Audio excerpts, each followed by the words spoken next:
नमस्कार विद्यार्थी मित्रांनो, आज आपण इयत्ता 8वीच्या इतिहास या विषयातील प्रकरण 4 1857चा स्वातंत्र्य लढा याचा अभ्यास करणार आहोत.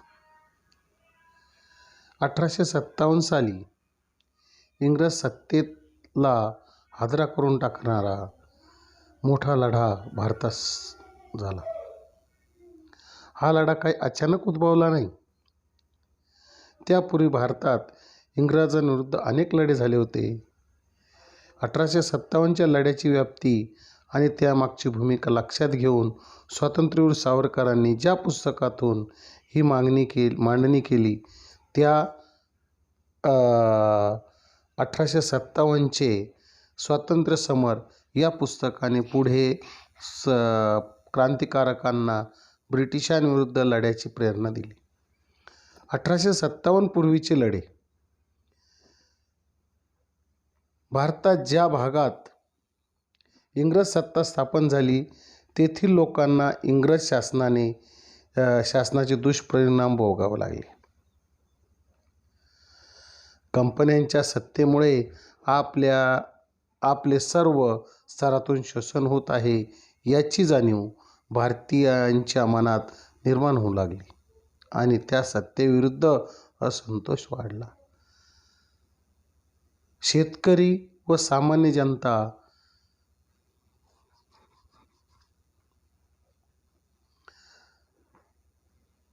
कंपनी सरकारच्या काळात कंगाल झाली.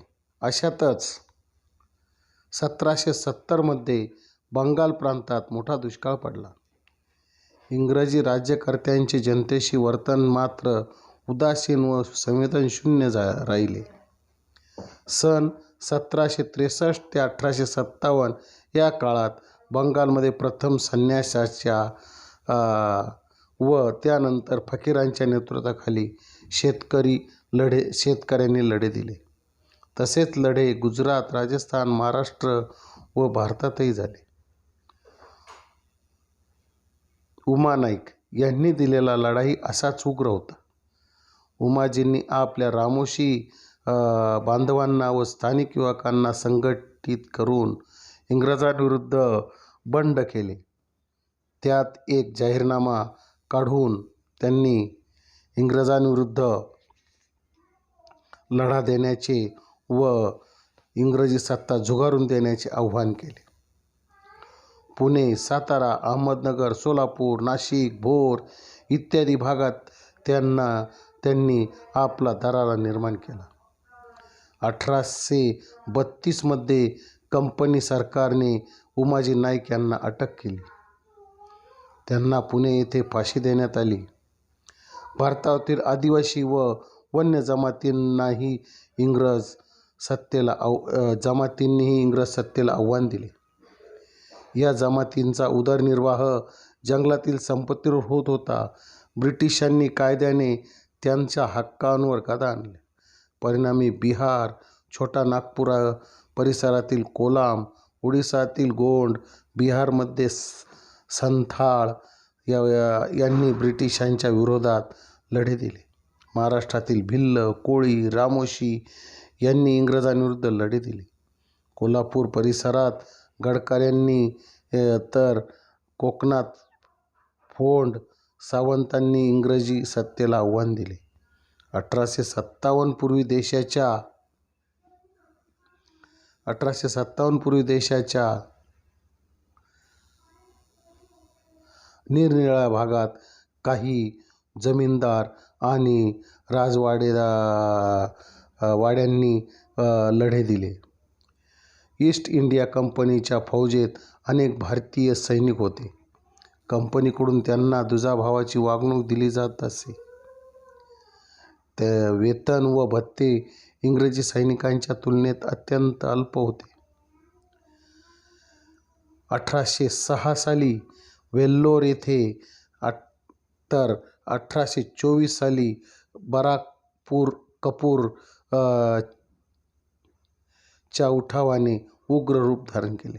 हे सर्व लढे त्या परिसरात झाले ते स्थानिक स्वरूपाचे व एकाएकी होते. इंग्रजांच्या बळाचा उपयोग करून ते मोडून काढले.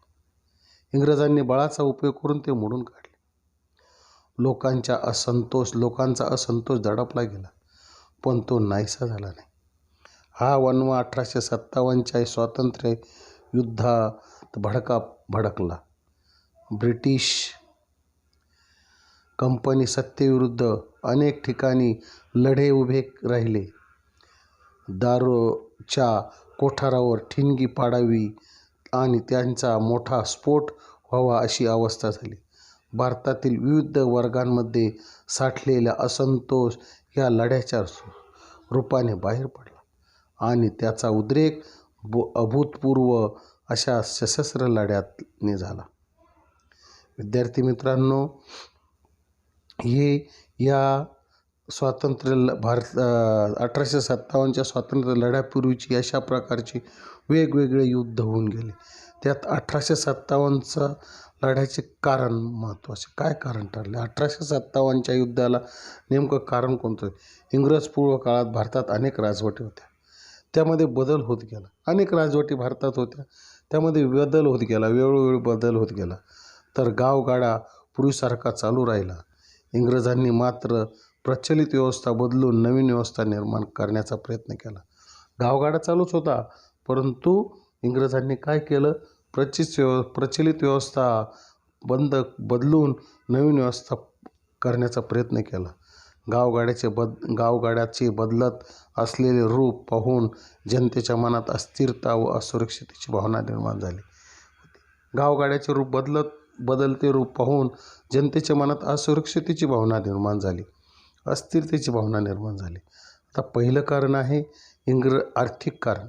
इंग्रजांनी आर्थिक उत्पन्न वाढवण्यासाठी नवीन महसूल पद्धत अंमलात आणली. शेतकऱ्यांकडून जबरदस्तीने महसुलीची वसुली केली जायची. पर्यायाने शेती व्यवस्था कोलमडून पडली. इंग्रज काय करायचे तर शेतकऱ्यांनी दरवर्षी जो माल पिकवले आहे त्याच्यावर कर लादायचे. पर्यायाने शेतकऱ्यांना काहीच पीक मिळत नव्हते, त्यामुळे शेतकऱ्यांची अवस्था कोलमडून गेली. इंग्लंडच्या बाजारपेठेतील माल भारतात खपवून आर्थिक लाभ घेण्याचे ब्रिटिशांचे धोरण होते. त्यांनी तेथील उद्योगधंद्यांवर जाचक कर बसवले. भारतात विकसित झालेला हस्तकला व कापड उद्योग दिवाळखोरीत निघाला. अनेक भारतीय कारागीर बेकार झाले. या सर्वांच्या मनात इंग्रजांविरुद्ध असंतोष वाढत गेला. सामाजिकरण. इंग्रज आपल्या चालीरीती, परंपरा, रूढी यात हस्तक्षेप करत आहेत असे भारतीयांना वाटू लागले. सतीबंदी, विधवा विवाह हे कायदे जरी सामाजिक दृष्टीने योग्य असले तरी ते आपल्या जीवनपद्धतीत हस्तक्षेप करत आहेत अशी समजूत भारतीयांनी करून घेतली. त्यामुळे ते असंतुष्ट बनले. राजकीय कारण. 1757 पासून इंग्रज अनेक भारतीय राज्ये ताब्यात घेतली होती. पुढे डलहौसीने अनेक संस्था विविध कारणांनी खालसा केली. गैरकारभाराच्या निमित्त पुढे करून अयोध्येच्या नवाबाला पदच्युत केले. तर सातारा, नागपूर, झाशी ही संस्थाने तेथील राजांच्या दत्तक पुत्रांचा वारसा हक्क नामंजूर करून खालसा केली. डलहौसीच्या या धोरणाने भारतीयांमध्ये अविश्वासाचे वातावरण वाढत गेले. हिंदी सैनिकांमधील असंतोष. हिंदी अधिकारी इंग्रज अधिकारी तुच्छतेने वागवत. सैन्यात सुभेदारीपेक्षा वरचे पद त्यांना दिले जात नसे. गोऱ्या सैनिकांपेक्षा त्यांचा पगार कमी असे. त्यांना सुरुवातीला दिले जाणारे भत्तेही इंग्रजांनी हळूहळू कमी केले. अशा अनेक कारणांमुळे हिंदी सैनिकांत असंतोष वाढत गेला. तात्कालिक कारण. ब्रिटिशांनी 1856 साली हिंदी सैनिकांना लांब पल्ल्याच्या एनफिल्ड बंदुका दिल्या. त्यात वापरण्यासाठी नवी काडतुसे दिली. त्या काडतुसांवरील आवरण दाताने तोडावे लागे. त्या आवरणाला गायीची व डुकरांची चरबी लावलेली असते. अशी बातमी चहूकडे पसरली. त्यामुळे हिंदू व मुस्लिम सैनिकांच्या धार्मिक भावना दुखावल्या व त्या सैनिकांमध्ये असंतोष निर्माण झाला. वणवा पेटला. चरबी लावलेली काडतुसे वापरण्यास ज्या सैनिकांनी विरोध केला त्यांच्यावर शिस्तभंगाची कारवाई झाली व त्या सैनिकांना जबर शिक्षा करण्यात आली. बराकपूरच्या कपूरच्या छावणीतील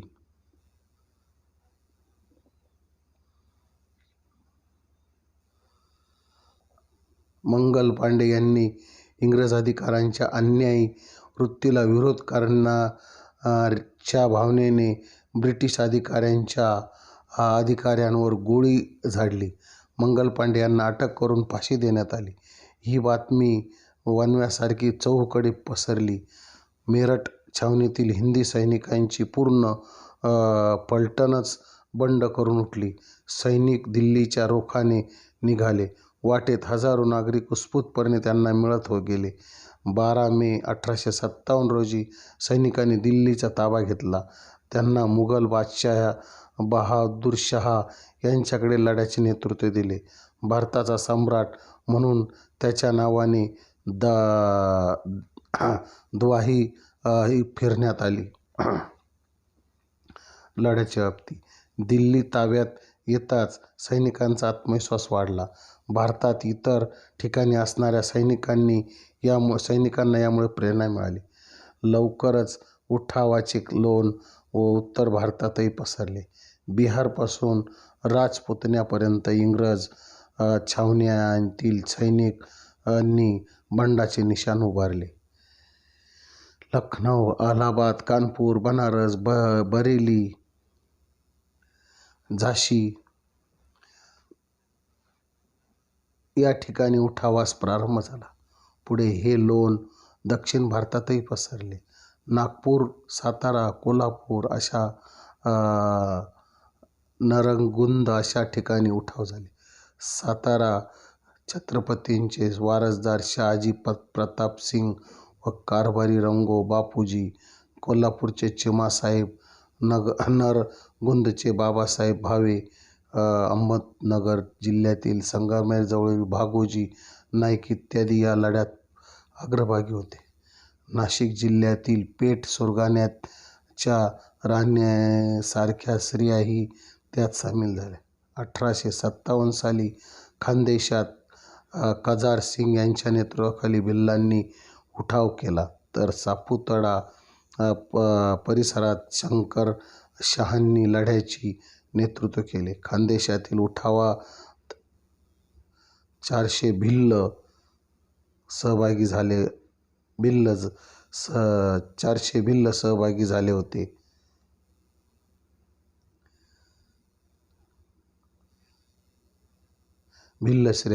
भिल्ल स्त्रिया सहभागी झाल्या होत्या. लढ्याचे नेतृत्व 18व्या शतकात मुघल साम्राज्य दुबळे झाल्यानंतर नादिरशाह, अब्दाली सारख्या परकीयांनी हिंदुस्थानवर आक्रमण करावयास सुरुवात केली.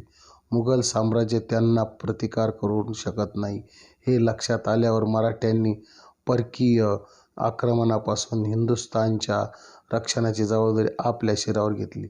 त्याच भूमिकेतून पुढे मराठे अब्दल्लाविरुद्ध पानिपतावर लढले.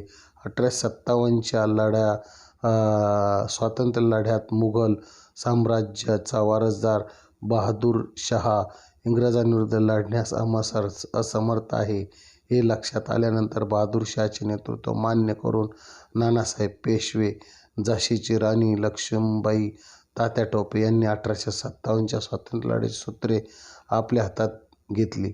याचा परिणाम या स्वातंत्र्य लढ्यात हिंदू मुस्लिम बांधवांचे ऐक्य झाल्याचे दिसून येते. मौलवी अहमद अल्ला कुंवरसिंग, मुघल सेनापती बख्त खान, बेगम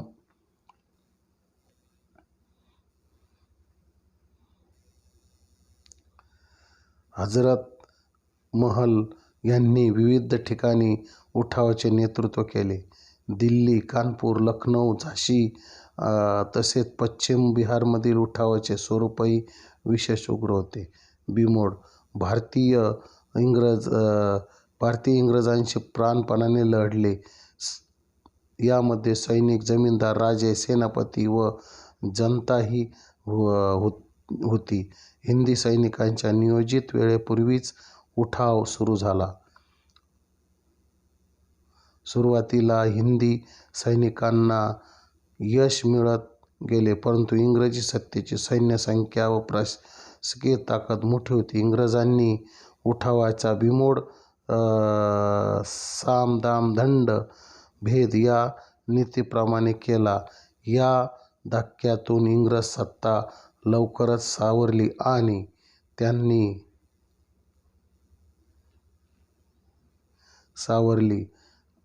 त्यांनी पुढील 6 महिन्यातच केलेली ठिकाणे परत मिळवली. राणी लक्ष्मीबाई, कुंवरसिंग, अहमद-उल्ला हे धारातीर्थी पडले. बहादूर शाह यांना रंगून येथे कारावासात ठेवण्यात आले. नानासाहेब व बेगम हजरत महल यांनी नेपाळमध्ये आश्रय घेतला. तर तात्या टोपे 10 महिने इंग्रजांशी लढत राहिले, पण फितुरीमुळे ते सापडले. त्यांना फासावर जावे लागले. अशा रीतीने सन 1858च्या अखेरीपर्यंत इंग्रजांनी हा लढा कठोरपणाने दडपून टाकला. इथपर्यंत आज आपण बघू. उद्या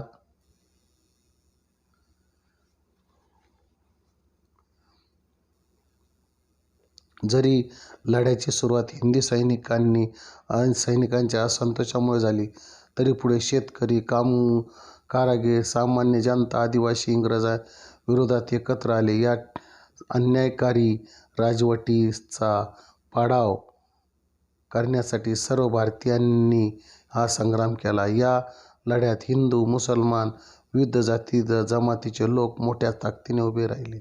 इंग्रजांची भारतातून उच्चाटन करणे हे सर्वांचे समान ध्येय होते. या पाठीमागे स्वातंत्र्याची प्रेरणा होती. म्हणूनच या लढ्याला व्यापक राष्ट्रीय स्वरूप प्राप्त झाले. आज आपण इथपर्यंत बघू, बाकी उद्या. ठीक आहे.